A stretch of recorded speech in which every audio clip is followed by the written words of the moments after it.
क्या आपने कभी सोचा है कि जिस मनोरंजन को हम सिर्फ अपना समय बिताने के लिए देखते हैं, उसके पीछे असल में क्या छिपा है? इस नए एक्सप्लेनर में आपका बहुत बहुत स्वागत है। आज हम एक बेहद ही मजेदार और गहरी चर्चा करने वाले हैं। हम अक्सर पॉप कल्चर को बहुत हल्के में लेते हैं, है ना? लेकिन क्या होगा अगर मैं आपसे कहूं कि आपके पसंदीदा शोज और फिल्मों के पीछे हजारों साल पुराने दार्शनिक विचार यानी फिलॉसफी छिपी हुई है? तो चलिए पॉप कल्चर को एक बिल्कुल ही नए दार्शनिक नजरिए से समझने का सफर शुरू करते हैं। जरा सोचिए, क्या हमारे रोजमर्रा की फिल्में असल में प्राचीन दर्शन शास्त्र का ही कोई नया रूप है? ये सवाल पूछना बिल्कुल द मैट्रिक्स की वो रेड पिल लेने जैसा है। हम अक्सर ब्लॉकबस्टर फिल्मों को सिर्फ मसालेदार मनोरंजन मानकर छोड़ देते हैं, लेकिन अगर हम पर्दे के पीछे झांक कर देखें तो हमें पता चलेगा कि आज की इन आधुनिक कहानियों को चलाने वाली जो मशीनरी है वो असल में प्राचीन दार्शनिक विचारों से बनी है। आज के इस सफर में हम मुख्य रूप से इन 6 चरणों से गुजरेंगे। हम एक छोटे से परिचय से शुरुआत करेंगे, फिर समझेंगे कि पॉप कल्चर असल में क्या है, कुछ प्रमुख दार्शनिक विचारों को जानेंगे, उनके मजेदार उदाहरण देखेंगे, ये जानेंगे कि आज की दुनिया में ये सब क्यों जरूरी है, और अंत में कुछ गहरे विचारों के साथ इस चर्चा को समेटेंगे। तो चलिए बिना किसी देरी के शुरुआत करते हैं हमारे पहले हिस्से से, जिसे मैं ट्रोजन हॉर्स कहना पसंद करता हूँ। आपको इतिहास की वो ट्रोजन हॉर्स की कहानी तो याद ही होगी, जहां एक विशाल लकड़ी के घोड़े के अंदर सैनिक छुपकर शहर में दाखिल हो गए थे। बिल्कुल उसी तरह आज की साइंस फिक्शन फिल्में और कॉमेडी शोज चुपके से भारी भरकम दार्शनिक विचारों को हमारे दिमाग में उतार देते हैं।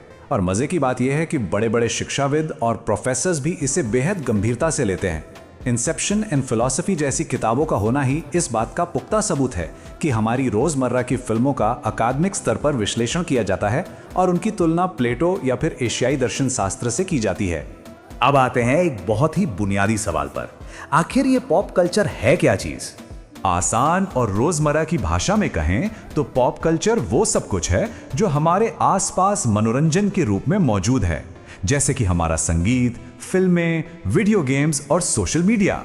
लेकिन ये सिर्फ टाइम पास नहीं है, ये एक ऐसा शानदार पुल है जो हमारे अस्तित्व और समाज से जुड़े सबसे गहरे सवालों को बहुत ही सरल, सूक्ष्म और मनोरंजक तरीके से हम आम दर्शकों तक पहुंचाता है। चलिए अब थोड़ी बात करते हैं कुछ प्रमुख दार्शनिक विचारों की, और वो भी बिना किसी भारी भरकम जार्गन के। सबसे पहले बात करते हैं शून्यवाद यानी नाइहिलिज्म की। ये एक ऐसा विचार है जो ये मानता है कि इस विशाल ब्रह्मांड में मानव जीवन का अपने आप में कोई अंतर्निहित अर्थ, उद्देश्य या मॉरल ढांचा नहीं है। फ्रेडरिक नीशे जैसे महान दार्शनिकों ने इस पर काफी जोर दिया है। अब सच कहूं तो कभी कभी ये विचार थोड़ा डरावना लग सकता है ना? क्योंकि ये दुनिया के बेतुकेपन को सीधे हमारे सामने लाकर खड़ा कर देता है। इसी कड़ी में 17वीं शताब्दी के महान दार्शनिक रेने डेस्कार्टेस का ये सवाल जरा ध्यान से सुनिए। उन्होंने पूछा था कि क्या हम अपनी इंद्रियों पर, यानी जो हम देख या सुन रहे हैं, उस पर पूरी तरह भरोसा कर सकते हैं? क्या ऐसा नहीं हो सकता कि जो वास्तविकता हम अनुभव कर रहे हैं वो असल में किसी दुष्ट दानव द्वारा थोपा गया कोई बहुत बड़ा भ्रम हो? सोचकर देखिए, ये सवाल आज के इस डिजिटल और वीआर युग में कितना प्रासंगिक लगता है।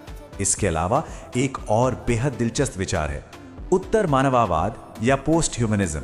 आज जब हम डिजिटल अमरता की बात कर रहे हैं और इंसान तकनीक के साथ पूरी तरह से घुल मिल रहा है, तब यह दर्शन बहुत मायने रखता है।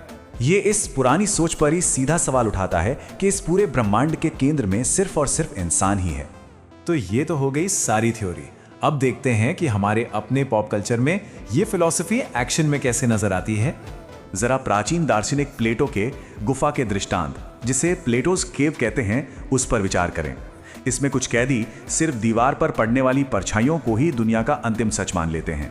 अब इसकी बिल्कुल सीधी तुलना द मैट्रिक्स फिल्म से कीजिए, जहां इंसान अनजाने में एक सिमुलेटेड कंप्यूटर प्रोग्राम में जी रहे हैं और उसी को अपनी दुनिया मान बैठे हैं। ये जिया बॉडीलार्ड के डेजर्ट ऑफ द रियल के विचार को भी बेहतरीन ढंग से पर्दे पर उतारता है। और अगर आपको शून्यवाद या निहिलिज्म को समझना है तो रिक एंड मॉर्टी जैसी एनिमेटेड सीरीज से बेहतर उदाहरण क्या ही होगा।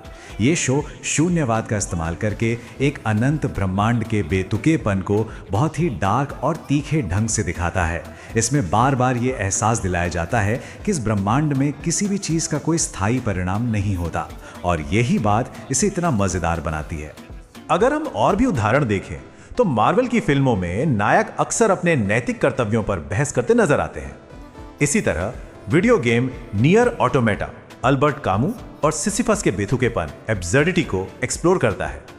ब्लैक मिरर जैसी सीरीज तो सीधे ट्रांसह्यूमनिज्म, डिजिटल आफ्टर लाइफ और हाइडेगर के दर्शन पर कड़े सवाल दागती है। द गुड प्लेस हमें एक जटिल दुनिया में अच्छा इंसान बनना सिखाती है। यह सब असल में अस्तित्ववाद और नैतिकता को हम तक पहुंचाने के बहुत ही शानदार सिस्टम है। द गुड प्लेस की ही बात करें तो इस नेटवर्क कॉमेडी शो ने पूरी दुनिया को यह दिखा दिया कि नैतिकता जैसे जटिल विषय पर बात करना कितना मजेदार हो सकता है। ये शो बहुत ही हल्के फुल्के अंदाज में हमें समझाता है कि असल में एथिकल या नैतिक विकल्प चुनना क्या होता है। और कमाल की बात यह है कि ये सब करते हुए आप अपनी हंसी नहीं रोक पाते। अब शायद आप सोच रहे होंगे कि ठीक है, ये सब दिलचस्प तो बहुत है, लेकिन आज के समय में हमारे लिए ये सब समझना जरूरी क्यों है? देखिए, हमने पॉप कल्चर में दर्शन शास्त्र को तो देख लिया, लेकिन इसका समाज पर वास्तविक असर पड़ता है। आज के डिजिटल युग में शून्यवाद ने मुख्य रूप से दो अलग अलग रूप ले लिए हैं। एक है चंचल शून्यवाद या प्लेफुल निहिलिज्म, जहां ब्रह्मांड के अर्थहीन होने के विचार से हमें एक अजीब सी आजादी महसूस होती है। लेकिन इसका दूसरा पहलू है जहरीला शून्यवाद, जो आज के समय में अति व्यक्तिवाद, खतरनाक ऑनलाइन ट्रोल कल्चर और डिजिटल क्रूरता को जन्म दे रहा है। लेकिन घबराइए मत, क्योंकि आज की आधुनिक कहानियां हमें इस अंधेरे शून्यवाद से बाहर निकलने का रास्ता भी दिखाती हैं। वे हमारे सामने एक ऐसा मॉडल पेश करती हैं जहां पहले आप इस दुनिया के बेतुकेपन और अर्थहीनता का डटकर सामना करते हैं, फिर उस डार्क स्पेस से बाहर निकलते हैं और सबसे जरूरी बात, आप इंसानियत, सहानुभूति और एक दूसरे के साथ गहरा सामाजिक जुड़ाव स्थापित करके अपनी जिम्मेदारी को समझते हैं। जब हम अपने रोजमर्रा के मीडिया में इन दार्शनिक विषयों को पहचानना सीख जाते हैं तो ये हमारे लिए एक ढाल का काम करता है। ये ढाल हमें अनियंत्रित तकनीक के बुरे परिणामों और हमारे सांस्कृतिक पतन से बचाती है। आज के इस अति कनेक्टेड हाइपर नेटवर्क वाले डिजिटल परिदृश्य में अपनी असलियत और अपने समाज पर पकड़ बनाए रखने के लिए ये समझ बहुत बहुत जरूरी है। तो चलिए, अब हम अपनी इस गहरी और दिलचस्प चर्चा के बिल्कुल आखिरी पड़ाव पर आ गए हैं। इन प्राचीन दार्शनिक विचारों और उनके पीछे के तंत्र को जान लेने के बाद खुद से एक सवाल पूछिए, क्या आप कभी भविष्य में किसी भी ब्लॉकबस्टर फिल्म को उसी पुरानी कैजुअल नजर से देख पाएंगे? शायद बिल्कुल नहीं।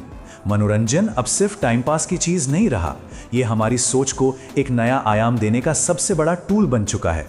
इस एक्सप्लेनर में मेरे साथ जुड़ने के लिए आपका बहुत बहुत धन्यवाद।